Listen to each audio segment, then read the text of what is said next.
So President Tinubu is currently in Saudi Arabia for the Arab Islamic Joint Summit, and he's expected to advocate for the two-party state solution for Israel and Palestine.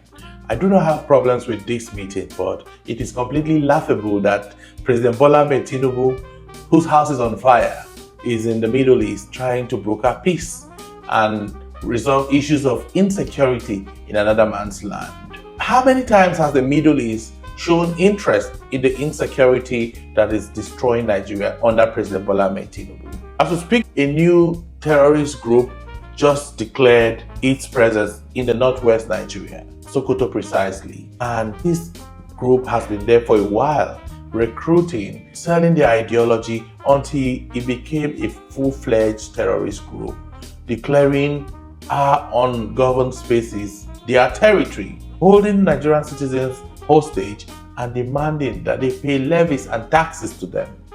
And I ask, who is funding these guys? Allegedly, the Middle East is an accomplice in this matter. Mali, Niger, and Chad. These are areas where these terrorist groups are coming in from.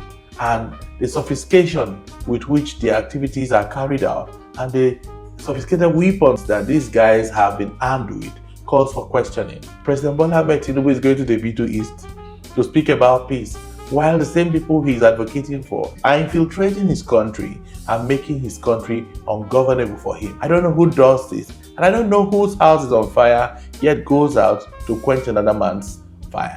I've never heard where anybody leaves his own territory when all is not well to go solve another person's problems, particularly challenges that that same person is facing. I think President Tinubu needs to remove the speck in his eyes before going elsewhere to do same. I have no problem with trying to make peace elsewhere. I've always been a strong advocate for two-state solution for Israel, no doubt. But I do not think that Africa needs to dabble into conflicts that are not directly linked to us at a time like this, because the people we fight for have never shown up for us and they don't even care we exist. Nigerians and the black populations have faced the worst treatment on the surface of the earth in the Middle East, particularly in the UAE and its environs.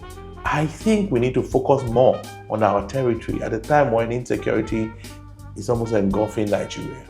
And northern Nigeria, if there's anything we have learned at this point, is that the Danwa, the Yarwa, the Namune, where has it led us to? A lot of people come into our country in the name of religion, and we believed everyone coming in was our brother, our sister, our own people. Look at where it has led us today.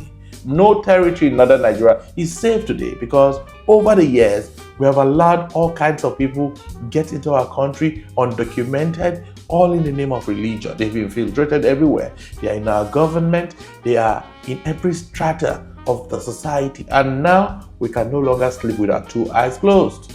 If there's anything I have learned from the complacency of the northern Nigeria towards those who have infiltrated Nigeria, is that not everybody who shares religion or certain affinity with you is your brother. Because if we were careful about who we admitted into our territory, regardless of their religion, I do not think that we would have been battling with the level of insecurity that we currently are facing today. Because how do you explain that this group that we're just getting to know about has been existing in Nigeria for over 6 years? And how is it that the Nigerian intelligence agencies have never in any way discussed about this? It means that a lot is still happening that we don't even know. And it means that our intelligence is very weak. And it means that we have a reactive security formation rather than a proactive one.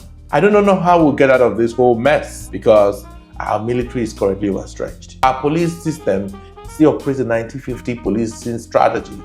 The civil defense is not well equipped to also combat the 21st century insecurity that we battle with today. And I think it's an opportunity for President Tinubu to fund the security system properly, investing in frivolities like the 5 billion naira that the Nigerian government is investing in the vice presidential lodge in Lagos is needless. At a time where economy is not in good shape, we are spending on frivolities, and President Tinubu is traveling all over the places trying to get involved in businesses that are not his. I do not see reasons why President Tinubu should be in the Middle East discussing peace with the same people who are funding and aiding people to disrupt and destabilize this country. Nobody does that. And I do not know how we will get out of this mess. It is a sad reality that Nigeria is going through such a hard time. And I must sympathize with the people of the Northwest today, but it's also a lesson to learn that we have harbored people in the name of religion. And beyond politics, religion has been one of the biggest destroyers of our country today, be it Islam and Christianity. We have applied religion in a negative manner. We have made businesses out of religion, and we are creating monsters in the name of raising people for God and Ubangiji Allah. We must have to refrain from this, and the government must show a level of responsibility in ensuring that we see what these religions are doing carefully, and we ensure that we stick with the rule of engagement. We must restore Nigeria's sanity and elevate the basic ethical standards once more.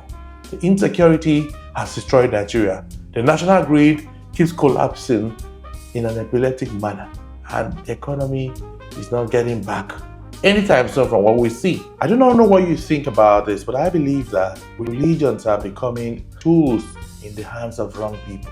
It's either we're making business with religion or it's becoming a tool for terrorism. And the government must stop playing politics with the lives of the people and defining the roles of the state and religion like every other person that wants to see development has done.